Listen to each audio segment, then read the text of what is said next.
வணக்கம். ஜவைஜக் from Javadupatti Pudur. Power writer அப்படிங்கிற YouTube channel மூலமாக உங்களை மீண்டும் சந்திப்பு ரொம்ப மற்ற மகிழ்ச்சி. அத்தோட எங்கள் சேனல் சப்ஸ்கிரைப் பண்ணுங்க, பெல் பட்டன் அழுத்த மறந்துடாதீங்க. அத்தோட எல்லாத்துக்கும் ஷேர் பண்ணுங்க.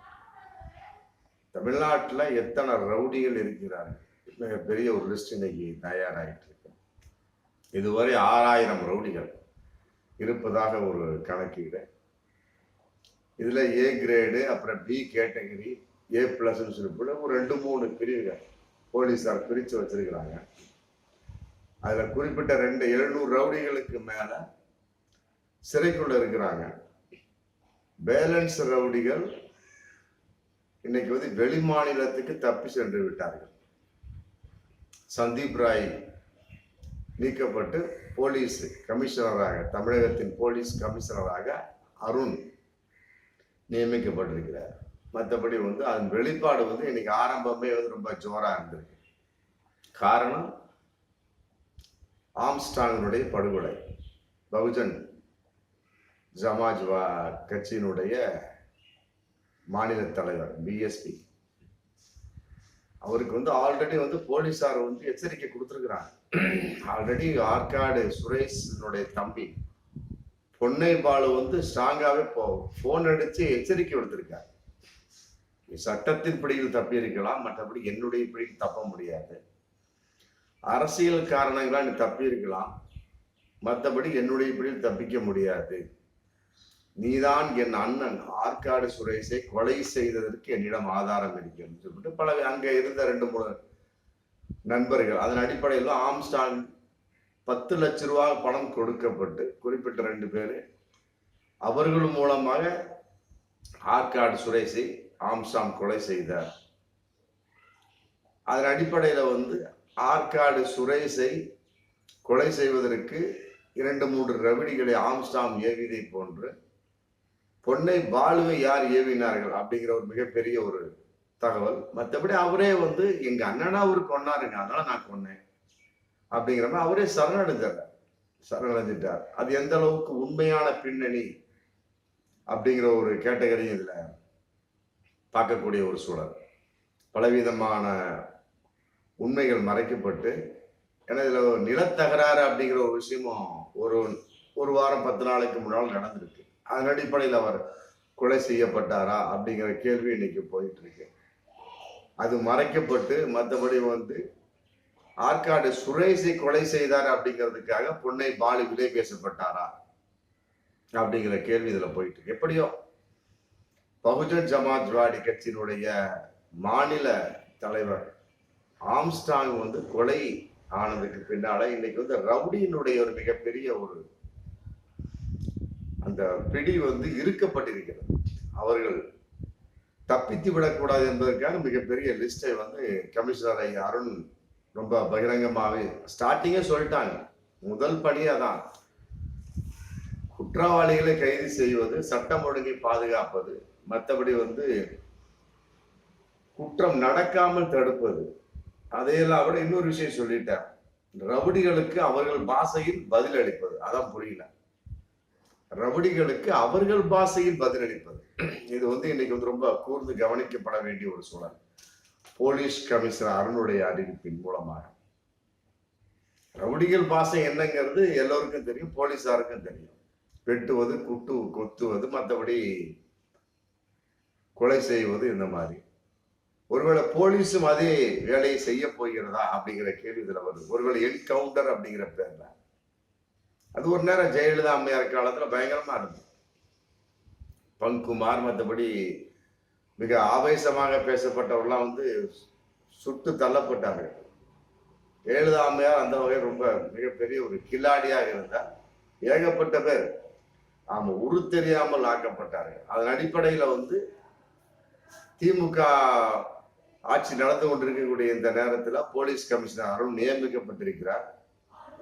அவருடைய ஒரு 4 வெளிப்பாடாக ஒரு விஷயம், ரவுடிகளின் பாஷையில் அவர்களுக்கு பதிலளிப்பது அப்படிங்கிறது. மீண்டும் என்கவுண்டர் தொடங்கலாம் அப்படிங்கிற ஒரு விஷயம் இதுல போயிட்டு இருக்கு.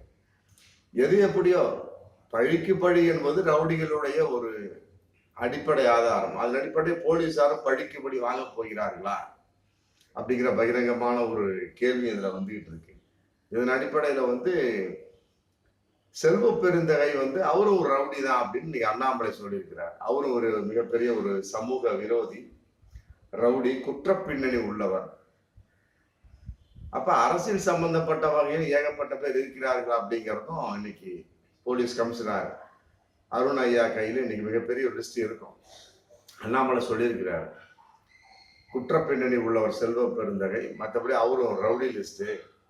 அதுக்கு செல்வ பெருந்தகை சொல்லியிருக்கிறார், பாஜகவில் ஏகப்பட்ட பேர் இருக்கிறாங்க, மொத்தம் 261 பேர் இருக்கிறாங்க, மொத்தம் வழக்குகள் 1977 வழக்குகள் இருக்கு. ஏன் தமிழிசையே ஒரு 2 மாசத்துக்கு முன்னால சொன்னாங்க, குற்ற பின்னணி உள்ளவர் அதிகமாக பாஜகவில் சேர்க்கப்பட்டுள்ளோம், அதுக்கு அண்ணாமலை தான் காரணம் அப்படின்னோட 2 பேர்த்துக்கும் லடாய் வந்துருச்சு. அப்புறம் சமாதானத்தை வெளிப்பாடாக போயிட்டாங்க. அமித்ஷா கண்டிச்சாங்க, சமாதானத்தை வெளிப்பாடாக போயிட்டாங்க. இப்படி இருக்கக்கூடிய சமயத்தில் தமிழிசையினுடைய ஒரு மிகப்பெரிய ஒரு வாக்குமூலம் மாதிரி அந்த அறிக்கையே சொல்லுத, பாஜகவில் ஏகப்பட்ட குற்றப்பின்னை உள்ளவர் இருக்கிறார்கள் அப்படிங்கும் போதுல அதை தமிழக போலீஸ் ஆராய்ச்சி பண்ணாலும் ஏகப்பட்ட பேர் பிடிவிடலாம். கட்டாயமாக தமிழகம் அமைதி அடலாம் அப்படிங்கிற விஷயம் இருக்கு. ஆனால் செல்வ பிறந்தையும் ரொம்ப விளக்கமா பேசிட்டாரு. அதன் அடிப்படையில் அண்ணாமலை அவர் மேல குற்றம் சுமத்திருக்கிறார். அதற்கு செல்வப்பரன் சொல்லிட்டாரு, இதற்கு மன்னிப்பு கேட்காவிட்டால் நான் அண்ணாமலை மீது வழக்கு தொடர்வேன். வன்கொடுமை சட்டம், வன்கொடுமை சட்டம்லாம் தெரியுமில்ல, ஜாமீன்ல வர முடியாது தெரியுமில்ல போட்டு அவர் சொல்லியிருக்கிறாரு. செல்வ பிறந்தகையும் ஒரு தலித் மகன், கொலை செய்யப்பட்ட ஆம்ஸ்டாங்கும் ஒரு தலித் மகன். எதற்காக எழு வீட்டுல போய் அங்க அரசியல் பேசினார் அப்படின்னு தெரியல அண்ணாமலை. அவங்களோட நிலைப்பாடு அப்படித்தான், இடம்பொருள் எவரும் பார்க்க மாட்டாங்க, எங்கு போனாலும் சரி அரசியல் பேசக்கூடிய ஒரு சூழல். ஆம்ஸ்டாங் ஒரு தலித் மகனார், மற்றபடி செல்வ பரந்தையும் ஒரு தலித் மகனார். ஆல்ரெடி ஆம்ஸ்டாங் இருந்த பகுஜன் சமாஜ் பிஎஸ்பியில செல்வ பிறந்து இருந்தார், மாநில தலைவராக இருந்தார். அப்புறம் ரிசைன் பண்ணிட்டு தான் காங்கிரஸுக்கு வந்தார். ஆம்ஸ்டாங்கினுடைய படுகொலை சம்பந்தப்பட்ட வகையில துக்கம் விசாரிக்க போன அண்ணாமலை துக்கம் விசாரிச்சுட்டு வந்துட வேண்டியது மாதிரி. அங்க எதுக்கு செல்வ பெருந்தகை பேசினார் அப்படிங்கிற ஒரு கேள்வி வருதா இல்லையா? அதான் இடம்பொருள் ஏவர் என்பதையெல்லாம் விட எங்கு வாய் வைப்பது, எங்கு எதை பேசுவது, யாரிடம் எதை பேசுவது, எந்த இடத்தில் எவ்வாறு பேசுவது, செல்லூர் ராஜு சொன்ன மாதிரி வாய் கொடுப்பு. இதன் அடிப்படையில போலீசாரும் இன்னைக்கு கூடுதல் கவனிப்பாங்க இல்ல பாஜகவை பத்தி. 261 குற்ற பின்னணி உள்ளவர்கள், மற்றபடி 1977 வழக்குகள். அதை செல்வ பிறந்தை ஓப்பனா சொல்லியிருக்கிறார். எதற்காக ஒரு தலித் மகனாரின் ஒரு துக்க வீட்டில் இன்னொரு தலித் மகனாரை பத்தி பேசணும் அப்படிங்கிற கேள்வி இன்னைக்கு பகிரங்கமா போயிட்டு இருக்கு.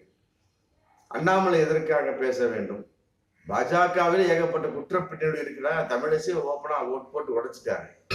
அதை காயத்ரி ரகுராமிடம் கேளுங்கள், மற்றபடி தமிழிசைட்ட கேளுங்க, எஸ்வி சேகர்ட்ட கேளுங்க, மற்றபடி திருச்சி சூர்யாட்ட கேளுங்க அப்படின்னு சொல்லிட்டு இன்னைக்கு மக்கள் முன்னால பேசுறாரு. மக்கள் அந்த அளவுக்கு, ஏன்னா ஒரு இந்த ஆருத்ரா சம்பந்தப்பட்ட வகையில ஒரு பாஜக இன்னைக்கு சரண் இருக்கிறாங்க, ஆம்ஸ்டாங் படுகொலை வழக்கு சம்பந்தப்பட்ட. அதன் அடிப்படையில ஆருத்ரா சம்பந்தப்பட்ட ஒரு கட்ட பஞ்சாயத்துல ஆம்ஸ்டாங் ஈடுபட்டார் அப்படிங்கிற அடிப்படையில் அவர் அதன் அடிப்படையில் கொலை செய்யப்பட்டார் அப்படிங்கிற ஒரு விஷயம் இதுல போயிட்டு இருக்கு.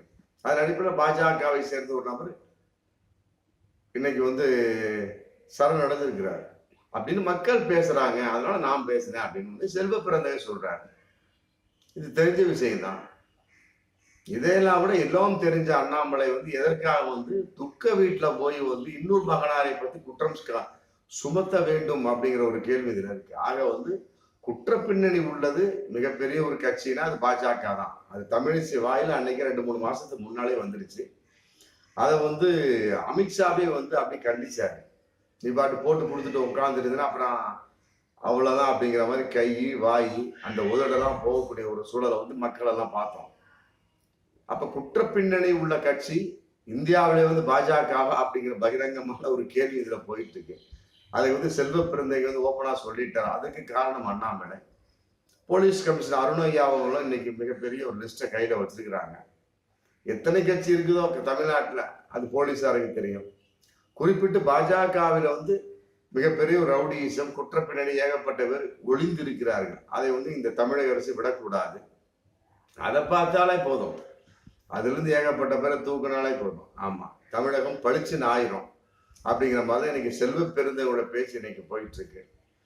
நான் மக்கள் சொல்றாங்க, நான் சொல்றேன். மற்றபடி என்னை அவர் ரவுடின்னு சொல்றாரு, என்னைய சமூக விரோதி, மற்றபடி குற்ற பின்னணி சொல்லி அண்ணாமலை சொல்றாரு. எவ்வாறு ஏற்றுக்கொள்ள முடியும்? நான் அண்ணாமலை நான் சும்மா விட மாட்டேன், வன்கொடுமை சட்டத்திற்கு அவர் மேல வழக்கு தொடுப்பேன் அப்படிங்கிறாரு. பார்ப்போம் எதன் அடிப்படையில். சட்டம் ஒழுங்கு பாதுகாக்கப்பட வேண்டும், குற்றம் நடக்காமல் தடுக்கப்பட வேண்டும், மற்றபடி குற்றவாளிகள் கைது செய்யப்பட வேண்டும். அதையெல்லாம் விட அவர்களுக்கு அவர்கள் பாஷையில் பதிலளிக்க வேண்டும் அப்படிங்கிறது இப்போதைய கமிஷனர் ஐயா அருண் ஐயாவுடைய மிகப்பெரிய ஒரு வெளிப்பாடு. அது நடந்ததுன்னா மக்களாய் நமக்கு அமைதி தானே.